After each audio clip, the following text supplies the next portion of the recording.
Hello, everybody, and Happy New Year. And thank you so much for joining us today. It's going to be a really fabulous session. I'm so grateful to Anne and Kate for joining us today. If you haven't met the HFL team, you are going to be very well looked after. HFL offer superb training sessions, which is why we've asked them to come into our community to talk to you all. And we're joined by Anne and Kate, who are probably the best way to summarise you both are primary advisors. I know you've got very big, busy roles. And we're going to be talking about mixed age classes today, which I know is a tricky thing to do. There's a lot of complications that can arise from mixed age curriculum planning. And I know that we've had a lot of you in the community asking about how you can support different children and how you can plan for them. So I know this session is going to be really, really helpful to you all. So thank you so much for joining us. And welcome to Anne and Kate. Thank you. I hear there might be, is there a nomination for something special coming up at the end of January at all? There is a little nomination for a category within the Bett Awards. Yes, we're very excited. We're shining off our tiaras as we speak. Oh, well, good luck. I'm sure you'll do superbly well. And for those of you who are coming to the Bett Show, if you would like to come with us, we have 10 VIP tickets for each day. Isn't that? I mean, I'm so excited. We've even got free tea and coffee and a space to be quiet and sit down and all sorts. Wow. So if you'd like to come and join us, there is in the events section on the community platform, you can RSVP. It doesn't cost you anything when you get your free tea and coffee, and they're going to try and get us into the event a little bit earlier, so it'll be quieter, which would be very nice. So lots of nice things to plan to look forward there. So Anne and Kate, we're really looking forward to this session. Did you want to just introduce yourself before we Sure. Absolutely. Thank you so much, Lucy, and welcome to everybody. We're really delighted to be with you on the 3rd of January. If like us, you're really excited about the new school, the new year and the new school term, we're also feeling a little bit post-Christmassy. So we're going to go really gently this morning, give ourselves plenty of time to think and plenty of time to reflect. My name is Anne Peck, and I am the head of primary teaching, learning and assessment and curriculum at HFL Education. I have also been in education. I was trying to work it out this morning, almost 30 years. That's really terrifying. And I have been lucky enough to be the head teacher of 2 small schools. And that's going to be a real focus for us this morning, as you know. Kate, do you want to introduce yourself? Hello, everyone. So I've been teaching for probably coming up for 23 years.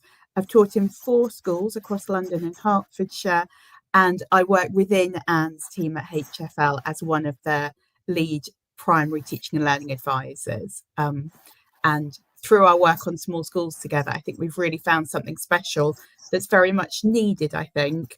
There's lots of small schools that would like to talk and share and explore ideas together. And sometimes leading a school can be a little bit lonely. So it's good to be able to talk and share. 100%. And for those of you who watched our session with Sharon the other day, we had a lovely head teacher who was in a small school, and she was talking about how she's used her curriculum to make impactful learning in a mixed age class setting. We're actually going to visit Sharon's school on the 30th of January. Again, there's a few spaces and it's free. So if you're interested, come and join us up there. Go back to the event section and RSVP. She is in Newcastle though, so that's something to consider. Just bear that in mind. Yes, just bear that in mind. But so yes, it's very exciting that you're here today. I'm not going to keep you back any longer. I know you've got lots to get through, and it's going to be a really helpful session. Thank you so much. So I'll let you present your screen. And if you have any questions, anybody during the session, please put them in the chat. I'm going to help Kate and Anne to answer them. And I shall be your host today. And I shall pass you over to the lovely Kate and Anne. Thank you, Lucy. So much, are you Lucy able to do the wonderful? Oh, perfect. There we go. We're on it. We're all over it. The tech is our friend.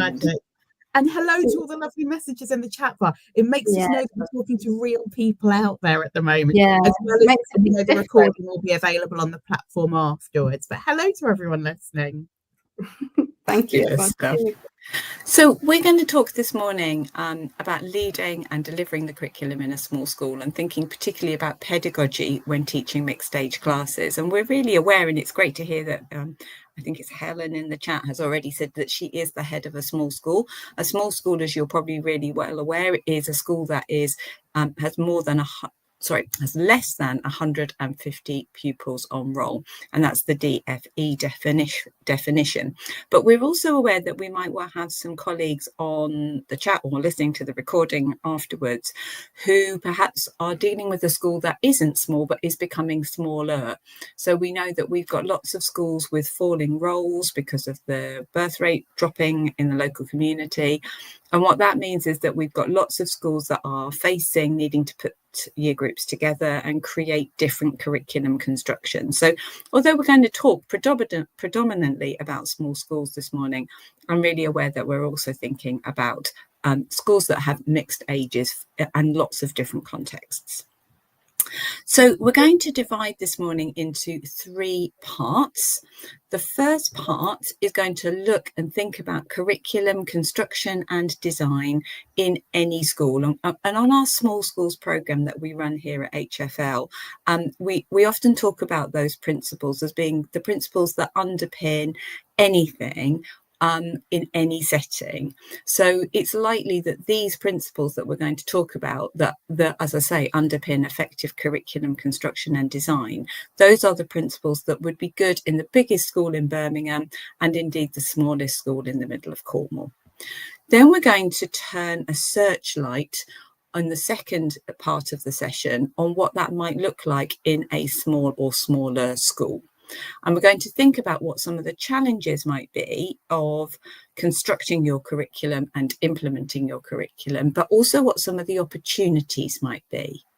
And then finally, we're going to think about how you actually take your curriculum, take it off of the page, off of the paper, and implement it and deliver it in your classrooms. Because I suspect that a lot of you are teaching head teachers.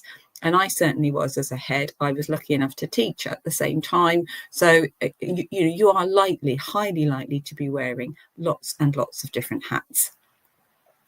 Now, there are 2 words in here that I really want you to focus on. The first one is challenge and the second one is opportunity, because we talk a lot about the challenges of being in a small school, and we talk a lot about the challenges of being a head teacher, full stop. And let's not make any qualms about it. It's a difficult and challenging and sometimes a lonely job. But we also feel very strongly that being the head of a small school can also bring us lots and lots of opportunities. And on the next slide, we've got, I think, 2 pictures. One is of a little rowing boat and one is of a speedboat. Now, Ofsted, they often talk about small schools as feeling like little boats that might be perhaps a bit vulnerable, vulnerable to waves, vulnerable to ripples, might feel every gust of wind. And I'm sure that there are times when you are leading your school where you feel very vulnerable. You feel a little bit like that person rowing away on your own in that little rowing boat. But what we're going to try and do today is paint a picture of you not as the captain of or the sole captain of a rowing boat, but you as the driver of a rather wonderful speedboat that can act with agility and flexibility. You can move faster than some of our bigger cousins in these big schools, their big tanker ships or their big cruise ships that take a long time to turn. You can get your team together very quickly and almost change things overnight if you need to. You can crash through the waves. And I always say, even a speedboat, even in dry January, has the room to have a gin bar at the back of it. So what we want to do is to really promote a very positive view of the opportunities of small schools. So with that speedboat image in your mind, crashing through the waves, I'm going to hand over to Kate. And Kate, perhaps you would talk us through the first part of our session, which is the principles that underpin effective curriculum construction and design. Thank you, Anne. So we're going to start with the big picture, the broad principles that would apply anywhere for big schools and small schools alike. Because as schools, we all have a similar role to play, no matter what our size or context. So if we were to think about the principles of good curriculum design and construction anywhere, there are probably some things we start with. So we often start with the national curriculum, because for many of us, that is a statutory document. We often also start with documents like the Ofsted Handbook and the subject reports, and we start with our own school context. So in putting together our curriculum, designing and constructing our curriculum, we've probably got in the back of our minds the national curriculum, documents such as Ofsted Handbook and subject reports, but also our own school's needs. Underneath each of those, I've got a sort of a partner statement. So our national curriculum, for example, helps us to think about the curriculum building towards endpoints. So the national curriculum for history has statements for Key Stage 1 and for Key Stage 2. Where are we trying to get to by the end of Key Stage 1? Where are we trying to get to by the end of Key Stage 2? A lot of the Ofsted writing talks about fundamental learning, identifying and sequencing this. So where the national curriculum gives us our endpoints, the Ofsted writing guides us towards this idea that we are going to identify and sequence learning. And our context is going to drive some of the choices we make.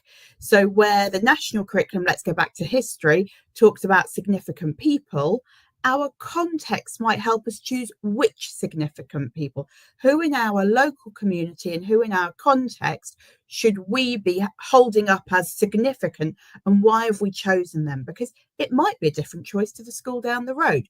We might make choices that allow our curriculum to be right for our school.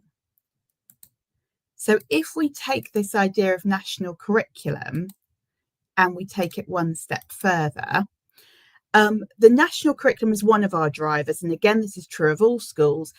If we look at the start of the national curriculum, it talks about the school's curriculum comprises all the learning and other experiences that each school plans for its pupils. The national curriculum is one part of it.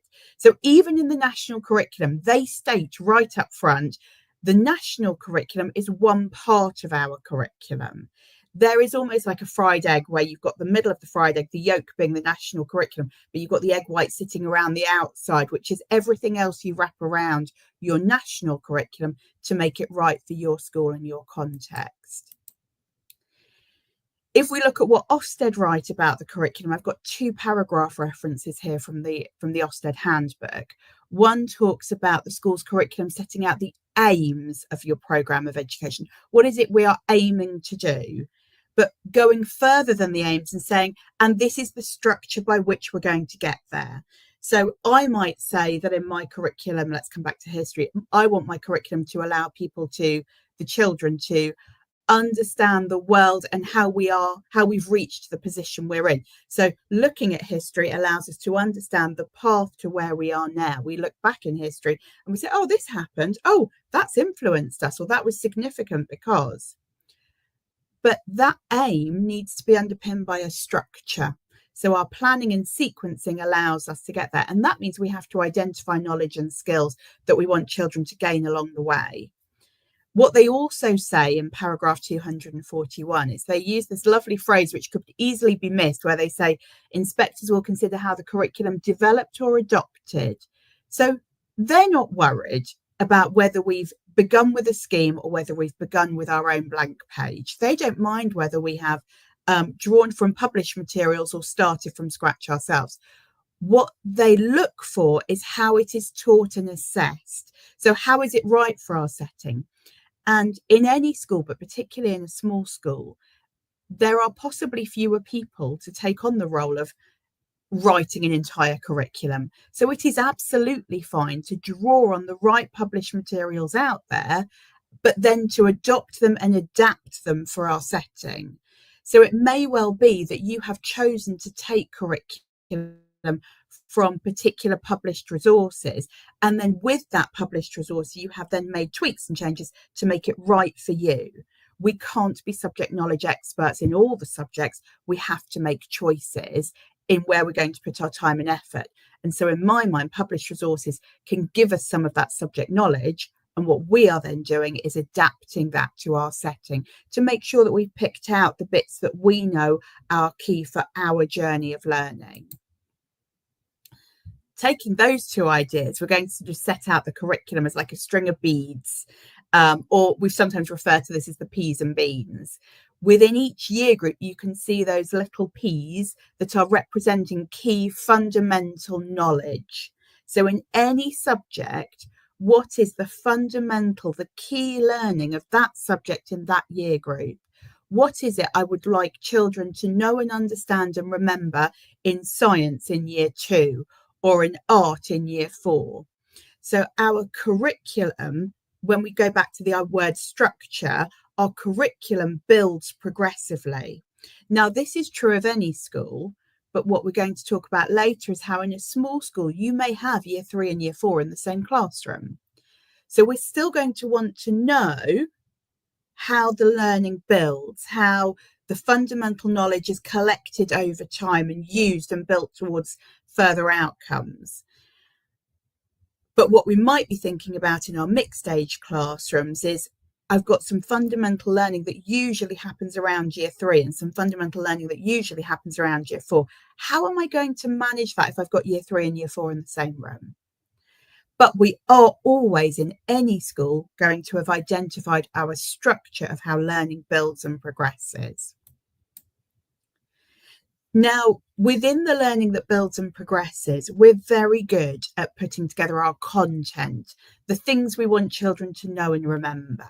So a common year 2, year 1, 2, key stage 1 topic might be the Great Fire of London. And we've got the content being things like Pudding Lane and Thomas Farrier being a baker. So we have content. We also, in any subject, have the concepts and the threads. What's the thing that holds that learning together? So I go from learning about the Great Fire of London to maybe learning about the Romans. What is it about history that remains true and comes with me and gets deeper as I go from learning about the Great Fire of London to learning about the Romans? So in the concepts in history, we might have things like chronology or similarity and difference. And then that third strand of what might those P's represent would be our disciplinary learning, our thinking and behaving like the expert.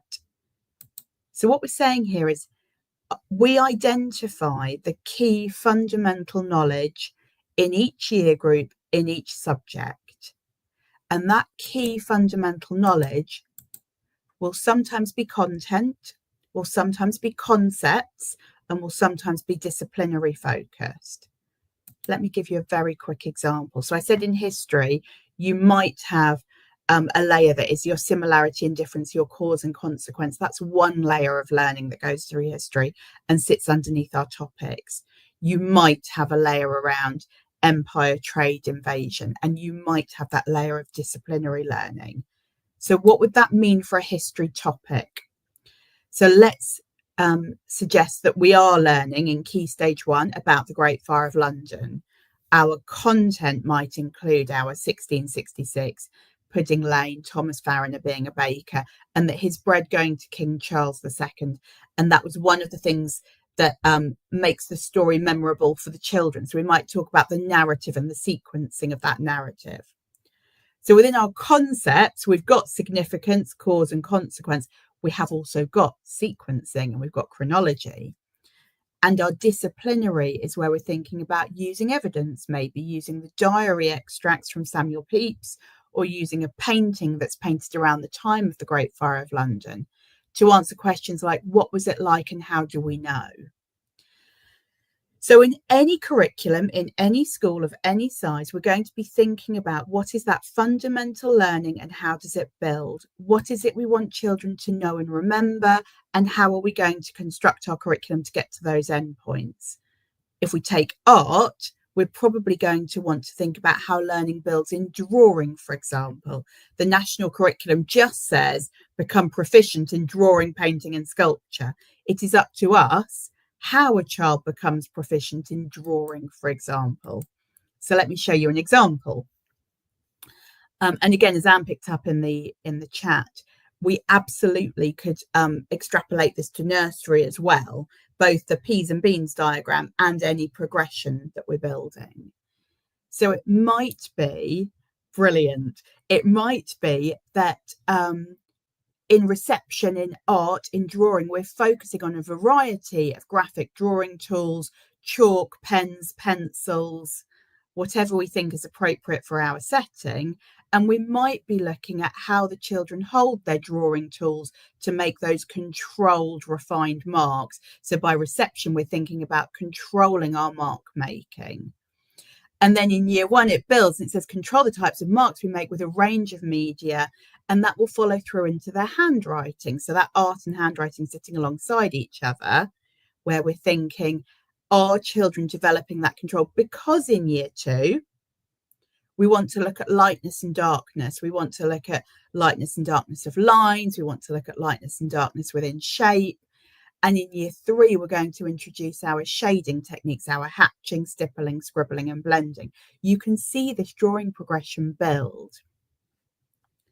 I'll leave you to read the remaining boxes if you would like to, but also to say, I know Lucy is making available afterwards on the platform the full deck of slides, and there's two versions. There's the version where you've got space to write notes alongside, and there's also the full size version where any hyperlinks are live to click on.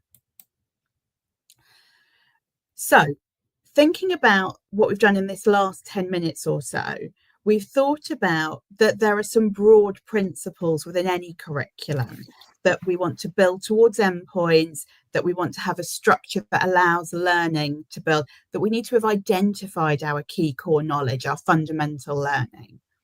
What we're going to now do is reflect on how might this look? What might the challenges be? What might the opportunities be? If, for example, you've got a mixed age class of say 1, 2, 3, 4 or 5, 6. What you might have is a mixed age class that covers a key stage, that spans a key stage. So year 2, year 3, year 4 in the same classroom, I've got some key stage 1 children and some key stage 2 children. Or within my mixed age makeup, I might have a year group that is split. I might have year 1, 2 and year 2, 3. And all of these will have their own implications for the structure and how children move through that structure. So as much as we might say that this is what's going to happen in each year group, we now need to map that against the learning we actually know children are going to experience in the classroom. It might be that your school also experiences a higher proportion of children with SEND, and that might also, or mobility, and that might also impact on some of your curriculum sequencing and choices. I'm going to give you a moment to reflect.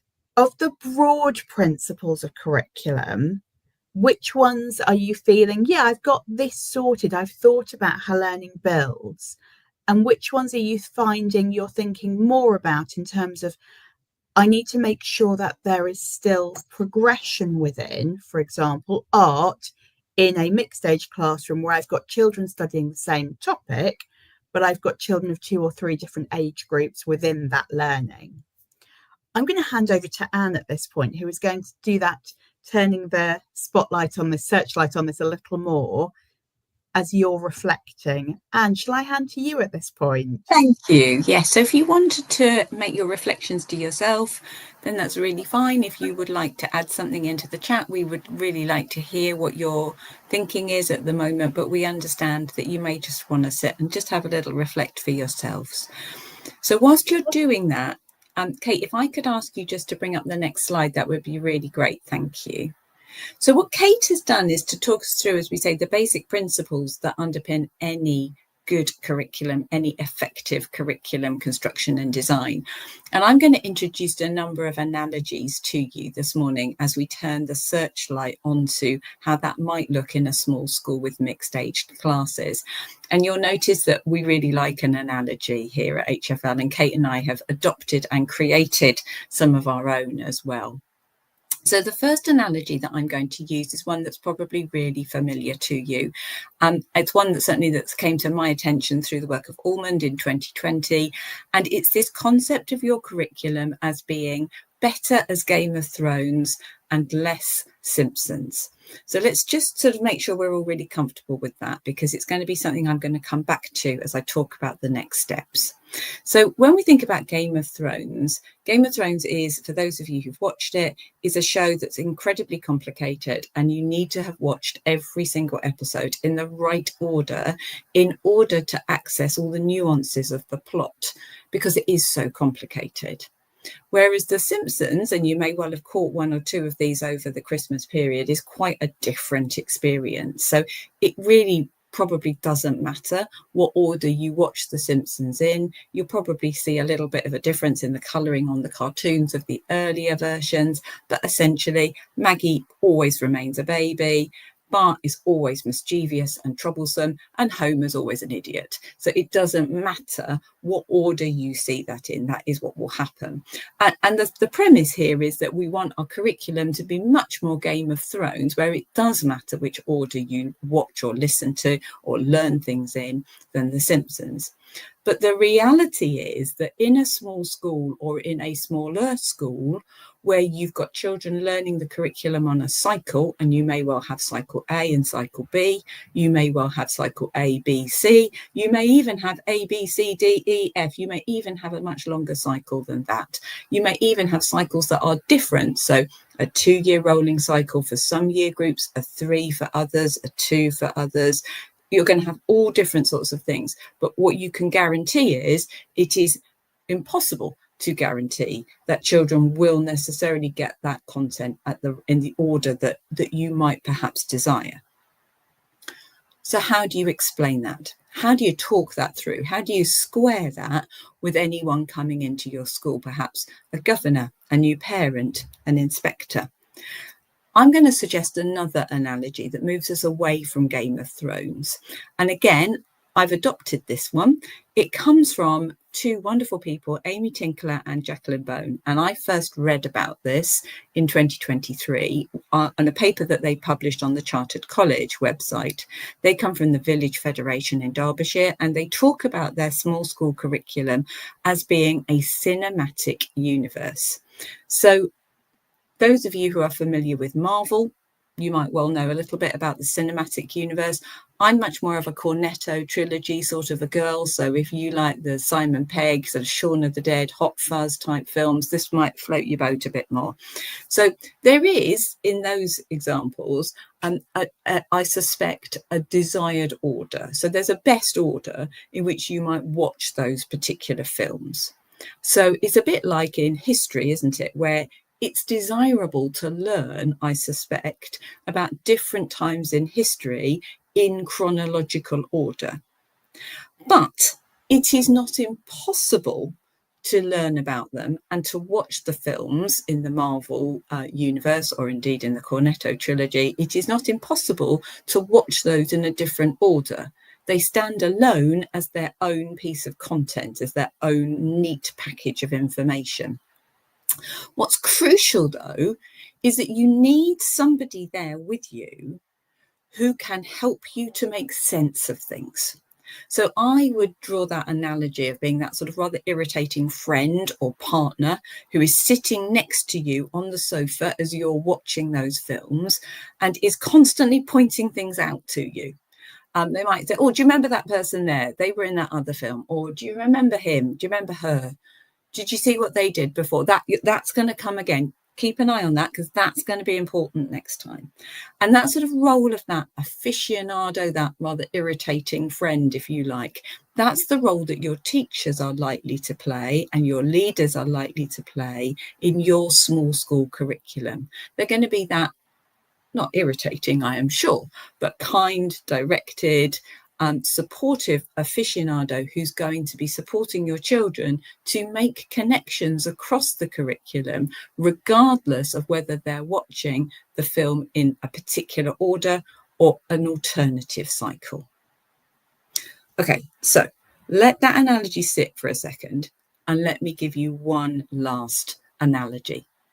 This is something that Kate and I have developed over a number of terms and years, talking to leaders of small schools and working with people working currently at the chalk face in a small school.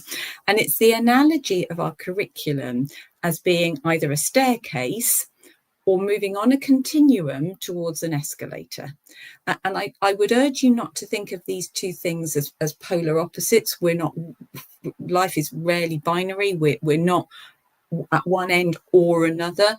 What we find is that sometimes subjects sort of can move between either ends of this continuum. But on one end of it, the staircase, you've got the Game of Thrones analogy.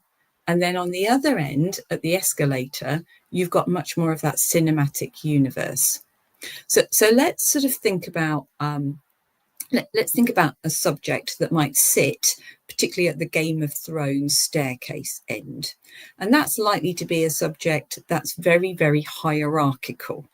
I would argue that mathematics is an example of a subject that is often, not always, often very, very hierarchical. One needs to learn particular content in a particular order in order to ensure that you can get to the next step, the next stage. So an example here might be, it is unlikely, isn't it? Let's go down that route. It is unlikely that a pupil is going to be successful in column addition if they don't have the prerequisite learning around, for example, place value, or the prerequisite learning around just what the threeness of 3 might look like. And in those examples, you're likely to need to organise your curriculum in such a way that you preserve the year group integrity, that one step at a time analogy. And you might teach it, and we'll come on to how you physically deliver it a little bit later on in our session, but you might carefully align the content, which is what we've demonstrated here in our Essentials Maths resources, but you might also actually organise your curriculum so that you actually have to teach your very, very, very hierarchical subjects in year groups. And of course, that has prerequisite that you've got the space and the money and the staffing in order to do that. Another subject that's likely to sit down that sort of staircase end, down that Game of Thrones end of one step at a time, is the computing curriculum. And truth be told, that's possibly because it has got a lot of links with mathematics, a lot of links with that sort of thinking.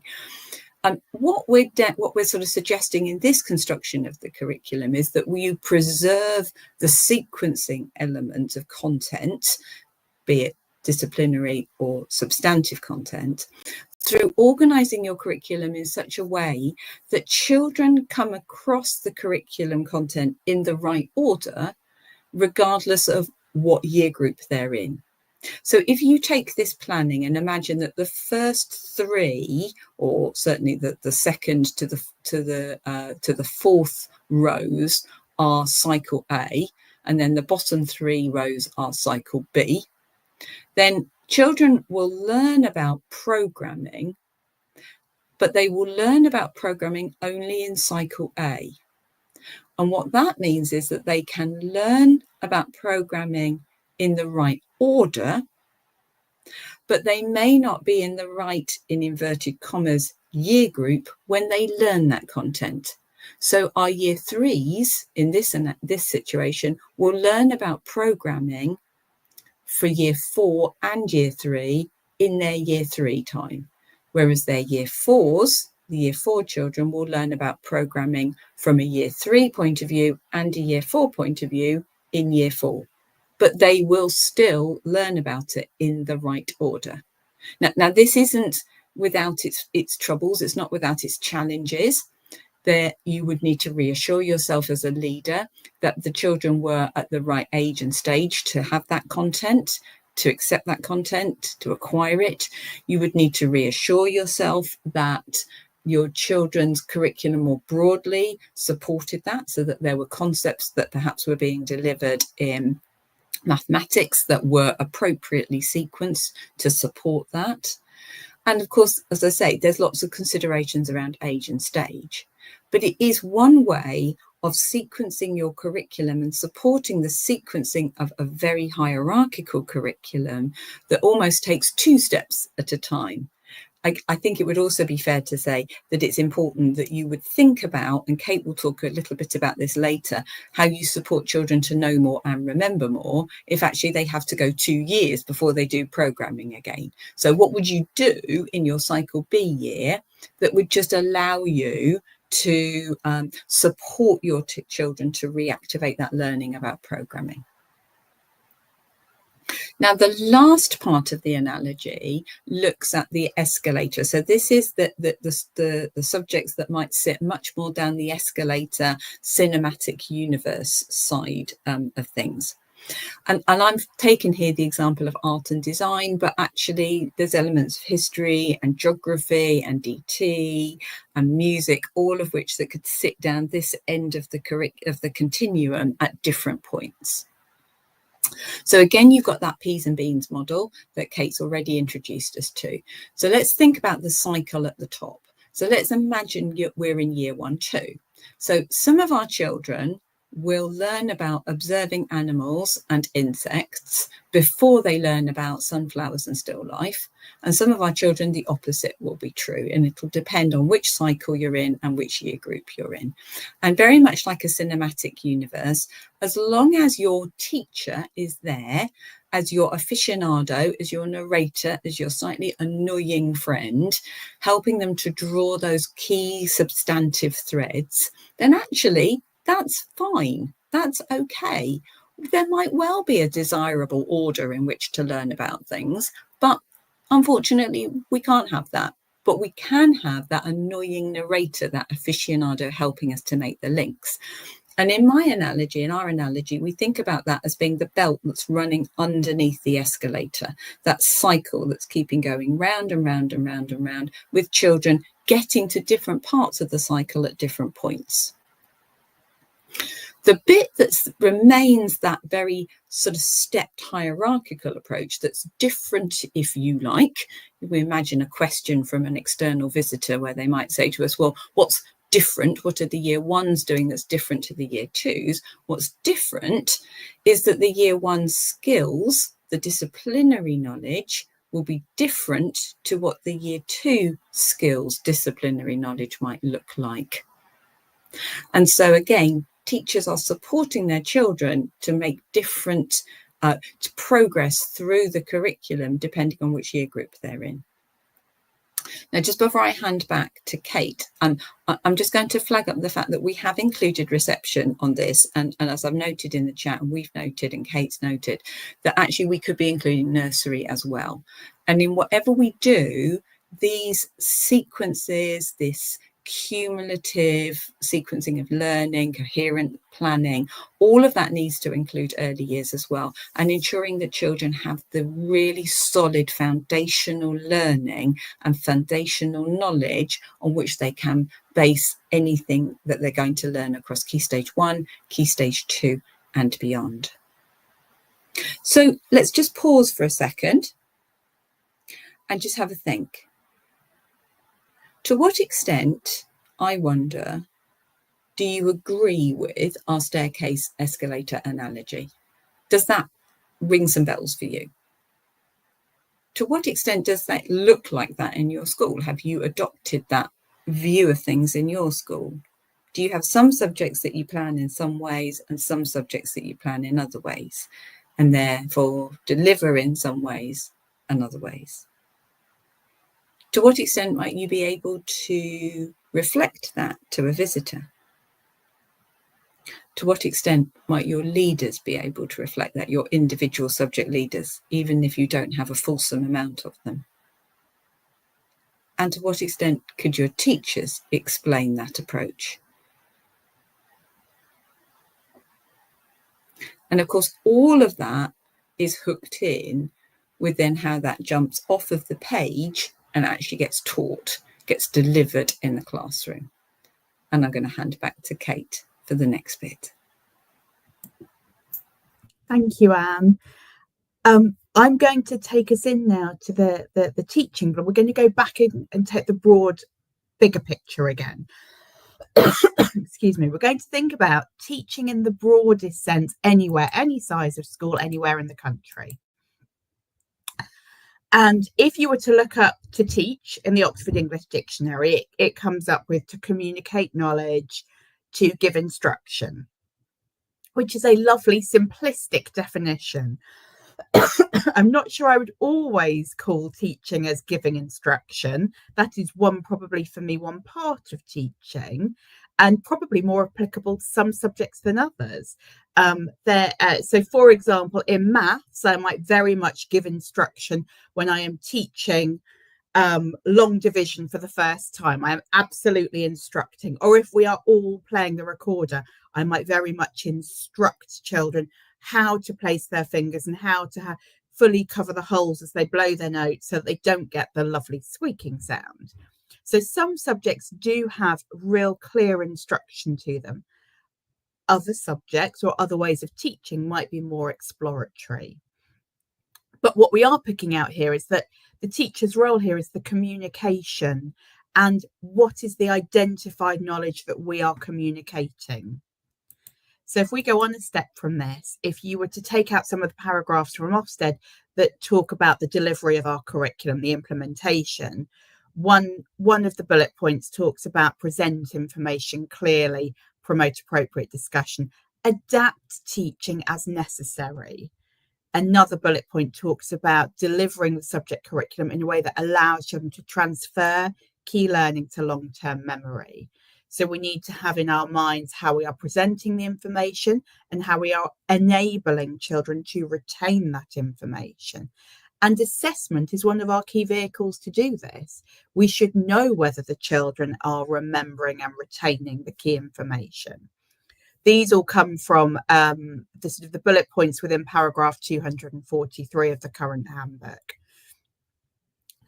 So we understand that to teach is more than just to instruct, that it is about the way we present, the way we deliver, the way we adapt, the way we support and enable children. And over the recent years, we've often gone back to, for example, the Rosenshine principles. So Rosenshine's 10 principles of instruction are a really good way. And many schools, for example, have come back to this to guide some of their pedagogy of teaching. And number one there suggests that we review learning at the start. So that might be one of our ways to enable children to retain learning. If we're reviewing previous learning at the start of a lesson or at the start of a unit of learning, we are remembering and retaining previous learning. I particularly like numbers 2, 4 and 6 and 8 actually in those ones.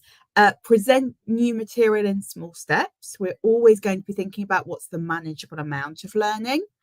We're going to provide models and worked examples where appropriate. We're going to check for understanding and we're going to scaffold.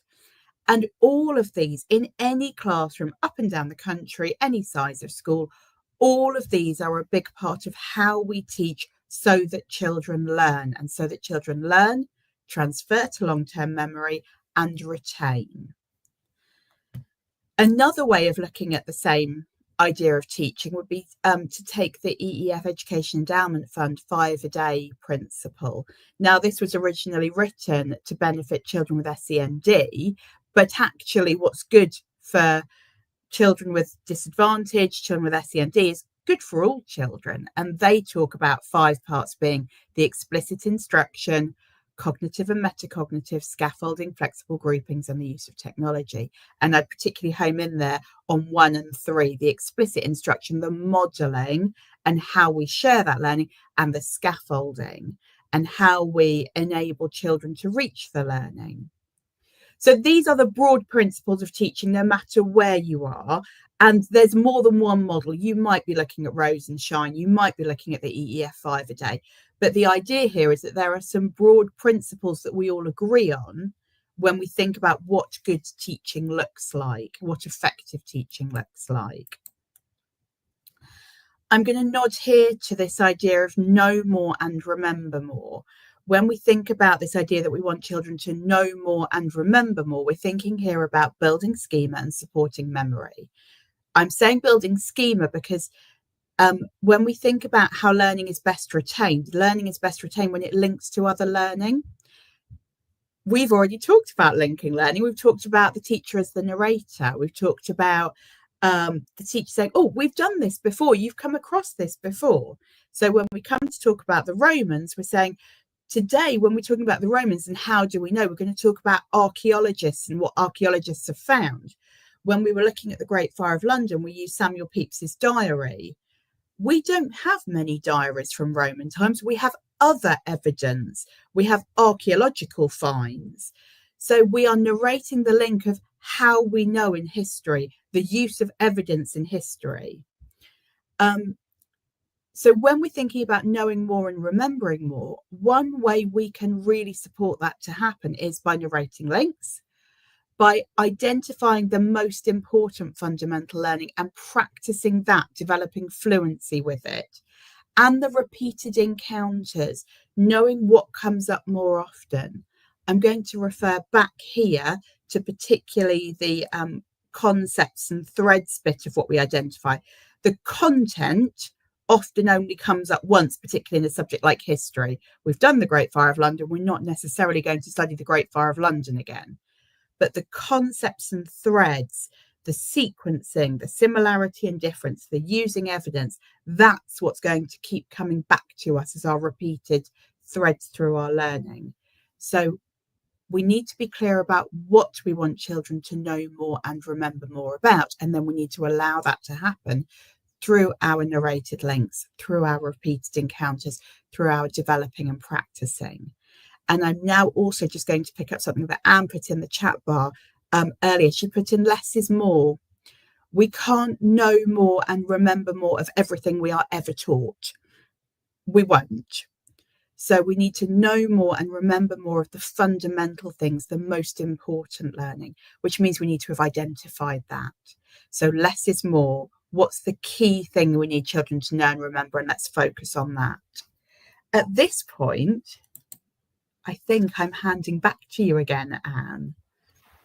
Thank you, Kate. So what I suspect we might agree is that teaching is a really hard thing to do, those that can teach, frankly, and that it's hard to do in any school, in any situation.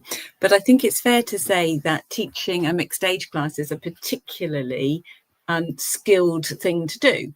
And this quote comes from a great friend to HFL, Emma Turner, in one of her books, Simplicitas Altius. And if you haven't read it, I highly recommend it, where she draws an analogy between teaching in a mixed age class as being a little bit like conducting a full orchestra, and a symphony orchestra at that. So imagining all the different sections that you're trying to pull together to make this beautiful, harmonious piece of music. Now, I said to you at the start, didn't I, that I've been a head teacher, and I was therefore a head teacher of a small school and therefore a teaching head. And I can tell you for sure that there were times when my classrooms were not in any way harmonious, were much more of a cacophony of noise. But it's a really nice analogy, I think, to have in your mind.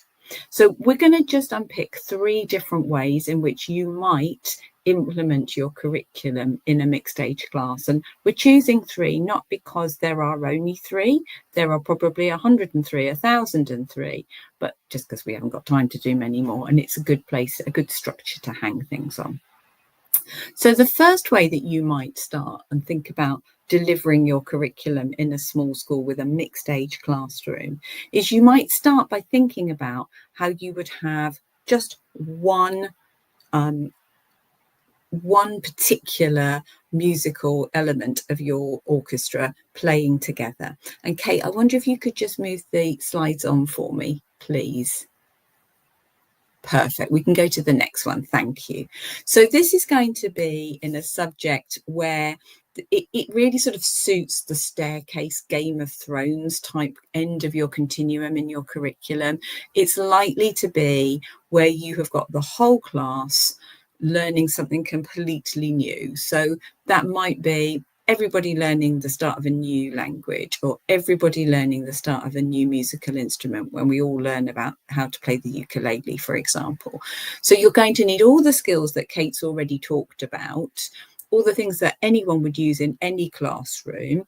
But actually, what you're going to need to do is to have everybody working together.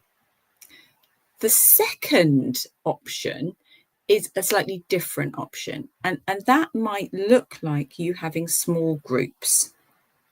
So you might think about, at this point, your implementation of your curriculum as being much more around different ensembles working within your classroom. So you've just got the brass section, or you've just got the percussion, or you've just got the strings, and they're working harmoniously, but they're working separately as different ensembles.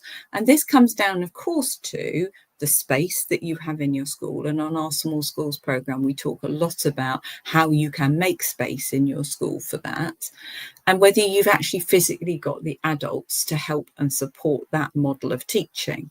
So I'm thinking here of a curriculum, again, that's very hierarchical. It's likely to be down the Game of Thrones staircase end of our analogy, but where we might have our, let's take a 2, 3, 4 class, and let's pretend that we're teaching them about spelling, and you might have one of your groups perhaps learning and reinforcing a particular spelling pattern with you.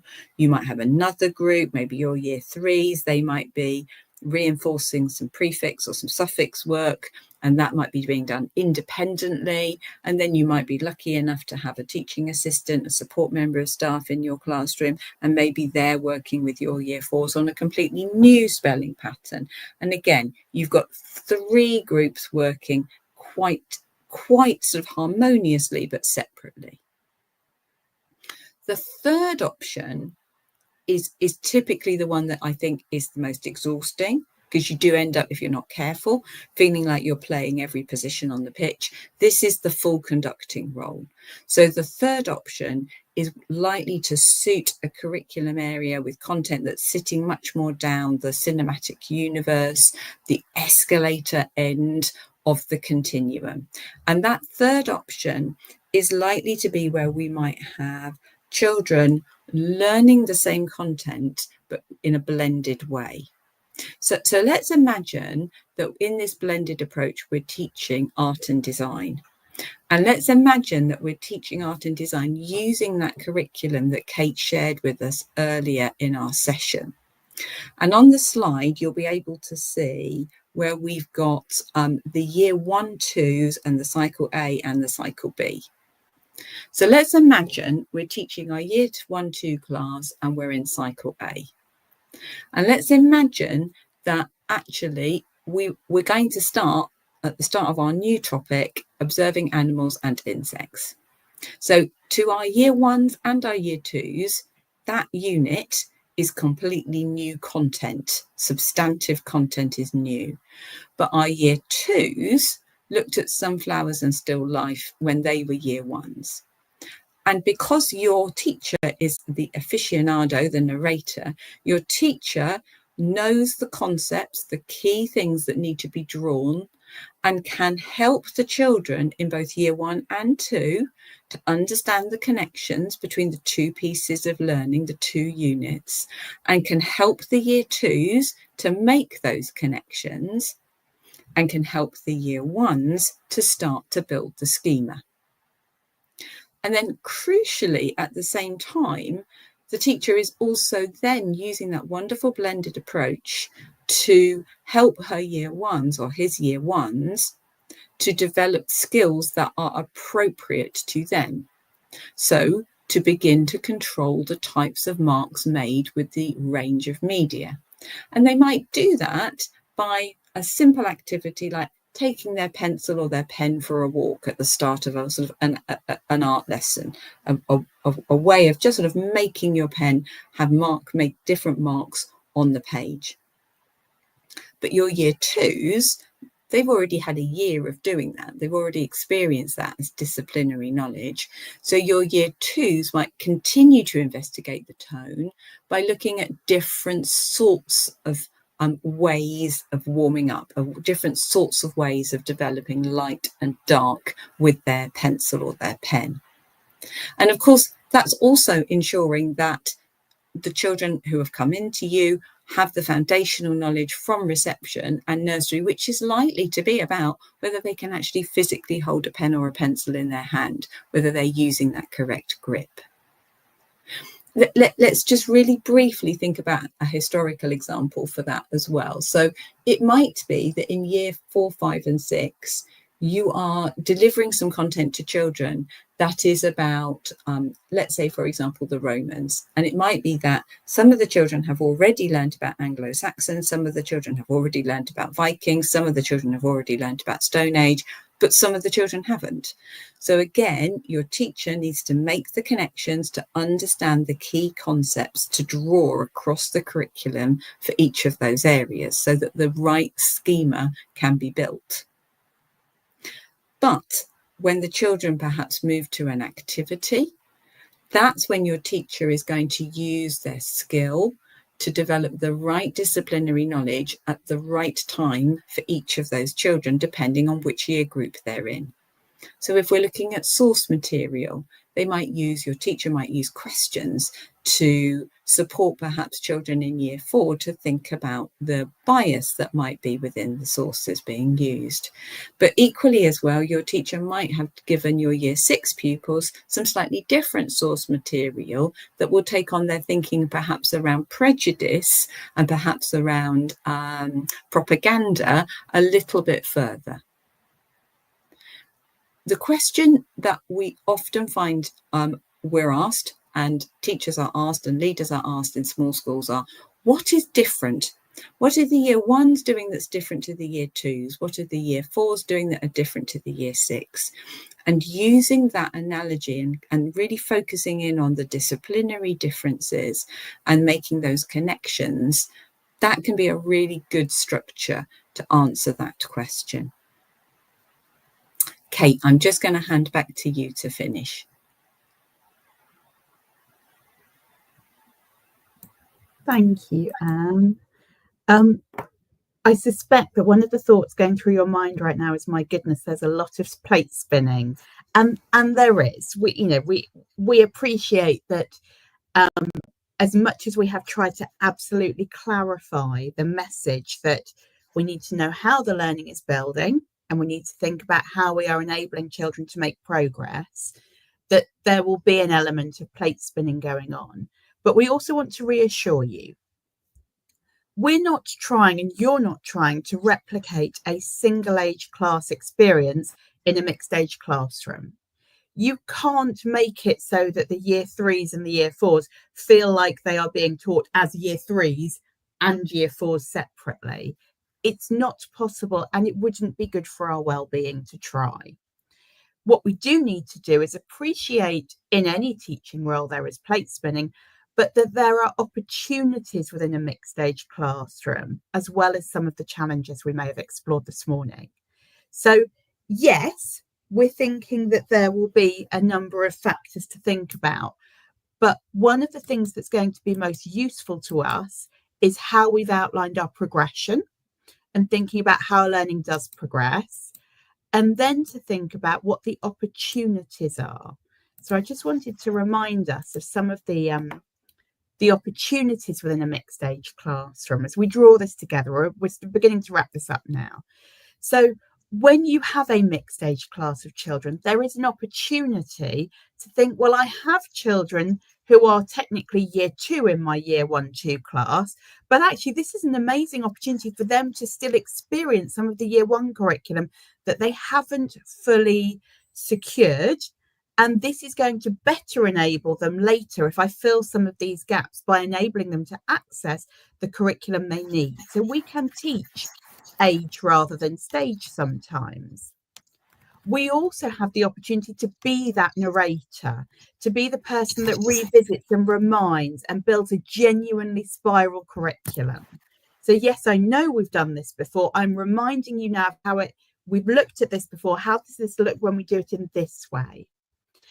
And because what you may find is that you teach children more than 1 year, you are going to really know those pupils and their context. And so the above points become even easier. We can absolutely teach their stage rather than their age. We can actually teach them as what they need. We can spiral and revisit and narrate, and we can know what that child needs.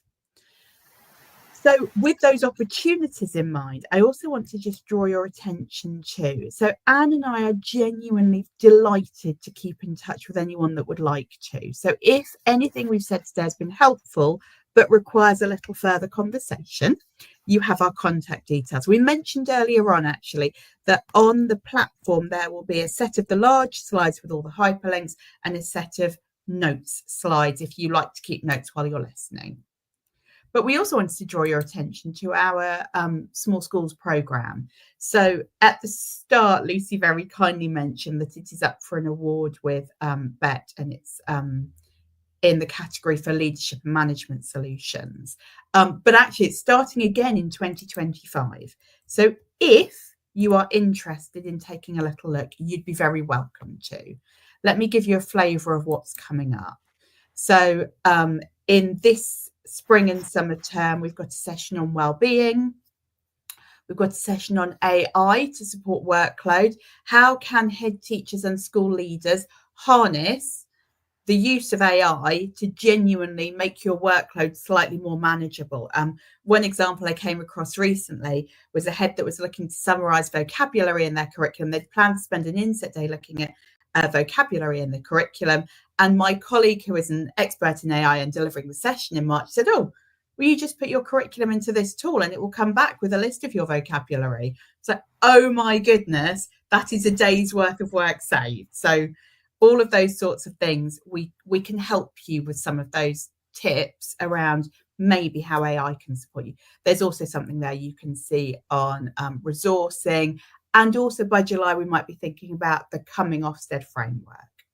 So if you would like to join us, you'd be very welcome to take a further look. At this point, I think Anne and I would like to wrap up by offering you a chance to ask questions and just to talk further. Thank you ever so much for listening and for your engagement. But really now, do you have any questions that we can support you with? And I think Lucy is...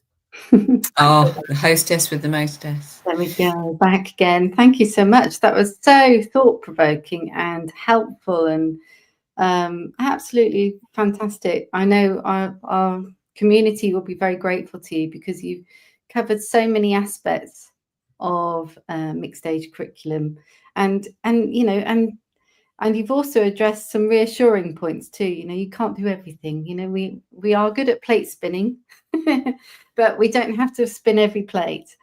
So that was really, really lovely. Thank you so much. We've had a really interesting comment from Sophie about the fact that she has a 4-year rolling cycle. And Sophie says that they've tried to do a rolling program in foundation subjects because of varying class sizes, which is a real complication. It's not easy. And they've looked at both areas of substantive and disciplinary areas, but we don't know if we always do this well enough. And I thought that was a really good question, actually. How do you know that what you're doing is working well? I think if I sort of wade in first, if that's okay, Kate, I think you can reassure yourself that you can only do the best that you can do is the first thing. So I think it is as my feeling would be to start with the disciplinary knowledge and be really clear about the skills progression across every year group. And then to add into that the layer of the substantive knowledge, so that sort of unit within each, content with each unit.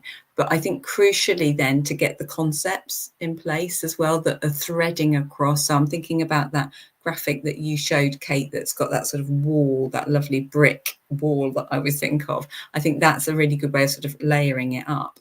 And then in terms of reassuring yourself about how well you're doing it, I would always say talk to the children, have a really clear understanding of what you would like them to know more and remember more about, and then ask them. And there's some really lovely question frames that you can use. I would highly recommend the work of Alex Bedford, and there's the pupil book study and the work that he has done around that sort of pupil interviews, but going at things around that sort of thought of, this is what I wanted the children to learn, and this is what I would like them to learn, and therefore I'm going to ask them about what they've learned based on what I know I wanted them to learn. And I always say, if you've taught a unit of learning around Victorians and you want them to learn about workhouses and all they can tell you about is Queen Victoria, it's not right. Something's gone wrong. Kate, go on. I bet you've got much more to add. I was just going to reiterate your point, Anne, about knowing what it is that the children take with them from unit to unit. So the content is an aspect of the learning, and we're pretty good actually as a teaching profession at mapping the content. The thing that I think we're still developing and that I probably want to just absolutely make sure I've nailed is, what's the learning they take with them to the next topic? So in history, it might be using evidence. Have I mapped how they use evidence throughout Key Stage 2? So it doesn't matter whether it's the Romans, Anglo-Saxons or World War II. If I'm year 3, I am maybe looking at 1 or 2 or 3 sources of evidence, and I'm supported with text that is appropriate for my reading age. Whereas if I'm year 5 or 6, as Anne said earlier, I might be looking at viewpoint propaganda. I might be looking at 4 or 5 or 6 sources. I might have more complicated texts within that. And that's how it doesn't matter whether so thinking about across the age groups that might be experiencing this learning, thinking about, if I know what the learning is they take from one unit to the next, how does that then influence, based on their age, what they need at this point? That may not have been my best explanation, I'm afraid. No, I think that's great. I think the other thing I would just reiterate, Lucy, is that less is more. Yeah, I really feel really strongly about this. I think as teachers, and head teachers, the times I've sat in front of and with a head teacher who said to me, we're doing this and it's brilliant because there's loads of it. And you think, that is great. And I'm thrilled for you that you're ambitious for your children. That's wonderful. But sometimes I think we just put ourselves under so much pressure to do too much stuff, frankly. And it's a good plan to go back to the national curriculum, just refresh your memory as to what it is you've got to teach if you're in a maintained school. What's the sort of basis? And then, do you know what? But I'm going to do this. I don't have to teach all 400 years of Roman Britain. I don't have to do every single aspect of that. They don't need to know Hitler's mother's name. It's not, we don't need to know everything.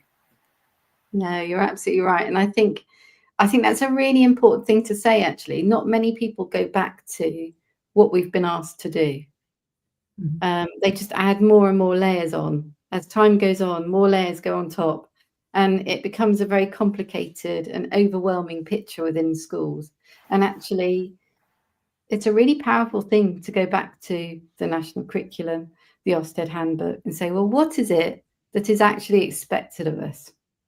Let's look at this from a completely fresh start and say, how can we make sure that we're doing what is expected of us, but doing it in a really impactful and efficient way?